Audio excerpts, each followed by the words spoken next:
గత కొన్ని రోజులుగా బంగ్లాదేశ్లో హిందువులే లక్ష్యంగా జరుగుతున్న దాడులకు నిరసనగా పట్టణంలోని హిందూ సంఘాలు ర్యాలీ నిర్వహించాయి. స్థానిక సత్యనారాయణ చౌరస్తా నుంచి పురవీధుల్లో ర్యాలీ నిర్వహించారు.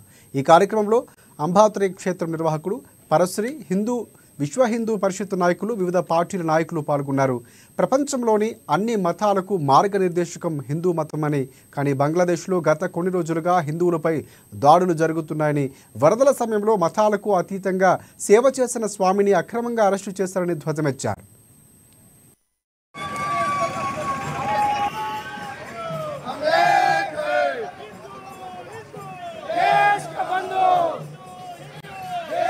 ధర్మాన్ని నిలబెట్టడానికి ఎప్పుడైతే ఒక యువకుడు, ఒక యువతి మానవ నిర్మితమైన దేహంతో ఎవరైనా ముందున్నారంటే వాడే ధర్మపరుడు, ధర్మ నిష్ఠాగరిష్ఠుడు అని చెప్పాడు. ఈనాడు వచ్చిన మనమందరం కూడా అందుకు ప్రతీకలే. ఇది ఇంతటితో ఆగకూడదు.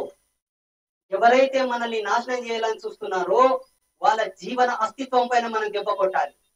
కారణం, ఇక్కడ ఉన్నటువంటి తోటి అయ్యప్ప స్వాములకు అందరూ ఒక విజ్ఞప్తి. మీరు ఒక శవయాత్ర ఎదురు వస్తేనే తలస్నానం చేసి తర్వాత పూజించుకుంటారు. అయ్యప్ప దేవస్థానం వెళ్ళేటప్పుడు ఒక సమాధిని దర్శించుకుంటున్నారు. ఇది మన దౌర్భాగ్యం. ఇప్పటికైనా అది మార్చుకోవాలి.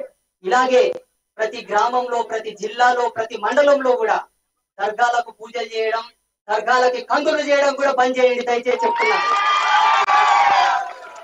అవసరం లేదు మనకు. ఎన్ని ఉదాహరణలు కావాలి?